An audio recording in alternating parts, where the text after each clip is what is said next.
Muşu kişiler boğanlık üçün biz Kanada'da. Şunlaşka biz hatırlayımız. Because of these people, I'm in Canada. So I remember. Assalamualaikum, Kanadadan sizlarga salam. Ottawa shahrdan salam, sovuq qish faslidan iliq salam. Bugun sizlarga Kanadaniki Remembrance Day, ya'ni xotirlash kuni to'g'riliq so'zlamoqchi. Mana ko'rib turgandek bu yerda bir qizil gul turdi. Har yili 11-oyning kirishi bilan Kanadalik kishilar odatda shu maydasiga qizil gul, shu red poppyni taqib, maydasiga ya'ni yurki yaqin joyga taqib, inqilobiy qurbonlarni eslash ilib boradi. Yo'lda kishilar shuna qizil gullarni taqib olgan kishilarga bir xil hurmat tuyg'usi bilan qaraydi o'zaro. Bu kun dal 11-oyning 11-kuni har yili, ya'ni Birinchi dunyo urushidan tortib shu 1919-yildan buyon ta hozirgacha xotirlanib kelayotgan bu kun her yili 11-oyning 11-kuni Kanadaning Remembrance Day. Birinchi dunyo urushi mezgilida 2 milliondan ortiq kanadalik kishilar urush qatnashgan. Uning ichida taxminan 120 mingga yaqin kishi oilasiga qaytamagan, ya'ni hayotidan ayrilgan. Shu kunni xotirlash uchun 11-oyning 11-kunini ta hozirgacha xotirlash kuni qilib bekitilib kelgan. Bu Amerikada 11-oyning 11-kuni Veterans Day deb ataydigan deymi? Kanadadakisini Remembrance Day deb ataydi. Shu Kanadani qurib chiqish uchun hayotini qurbon etgan kishilarni xotirlash yuzasidan hamda Ottawada murosim o'tkaziladi. Ya'ni memorial deb e'lon Ottawaniki sayohat xotirasi qatorida ishlangan bir videoda so'zlanganda sizlarga bir Ottawa'dagi memorialni ko'rsatgan. Dal shu maydonda Kanadadagi hukumat xodimlari, RCMP officerlar hammasi ishga yig'ilib bir murosim o'tkaziladi. Yana Kanadaniki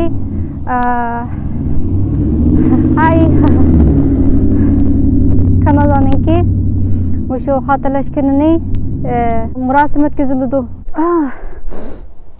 Burnimdan yiqib ketdi. Kechiringlar, sovuqda. Mushunda qor ichida o'tadigan kunlarimizning yana 6 oy bor. Ottawa shahrida 7 oy.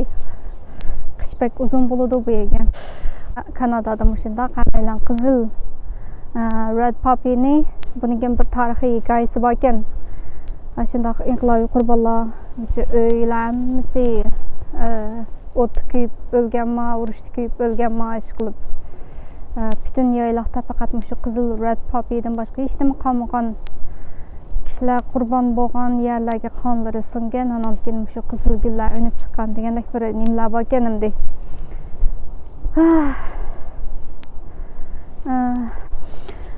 Navoda shu kunda siz shu Kanadada bo'lib qolsangiz, mayli qandaqliki bir ommaviy so'rinda bo'ling, dal soat 11 bo'lgan chog'da kishilar 1 minut jimjit sukutda turib, har qanday yerda qahvaxonalarda odatda shundaq jimjit sukutda turib, shu ta'ziyamizni bildiramiz.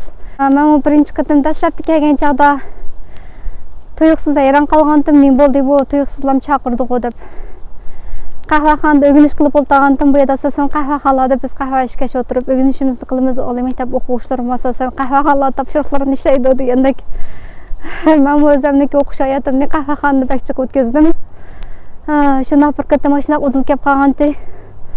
Tuyuqsizlam ladies and gentlemen deb qahvaxonada ishlaydigan bola bir vaqirabdi. Hammamiz jimjit o'rnimizdan turib, shunday 1 minut sukutda turib, ta'ziyamizni bildirgan. Intayin ahamiyatli xotir kun ekan.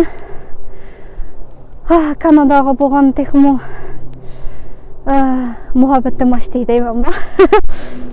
Xitoyda nada unda armiyaga qatnashib kelganlarni bo'lsa qilib urib tepib naqshlar yuz bergan bo'lsa xabarlarni ko'rib turibmiz bu.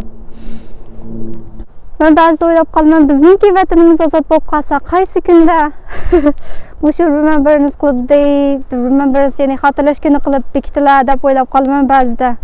7-oyning 5-kuni bo'lsa qanaqa bo'lar? Sizlarcha o'zinglarniki o'ylaganinglarni shu videoniki ostiga inkas sifatida yozib qo'yinglar. Meniki kanalimda Kanada to'g'riliq uchurlar yo'llandi, Kanadaga kelish yo'llari tanishtirildi. Navoda abone bo'lmagan bo'lsangiz abone bo'lib, yandagi kichik qo'ng'iroq belgisini ichib qo'ying. Sovuq. Kechiringlar, burnimni yiqib ketib bordi-ku shunday sovuqda. Bo'ldi, bek sovuq ekan, uyga kirib ketay. Naq maydon suratlarini bir qur ko'rib yaqinlamsa 2019 yili 11 ayning 11 kunidagi Remembrance Day'niki murasim xotir kunlari dagi ko'rinishlarni ko'rib yaqinlar xo'shamsa Xudoyim omonat. Along with 5 Canadian soldiers and an Afghan interpreter after his vehicle was hit by a roadside bomb. Captain Daw was the commander of 8 Platoon, C Company, 3 Princess Patricia's Canadian Light Infantry Battalion. His company was part of 2 Royal Canadian Regiment Battle Group serving in Kandahar, Afghanistan.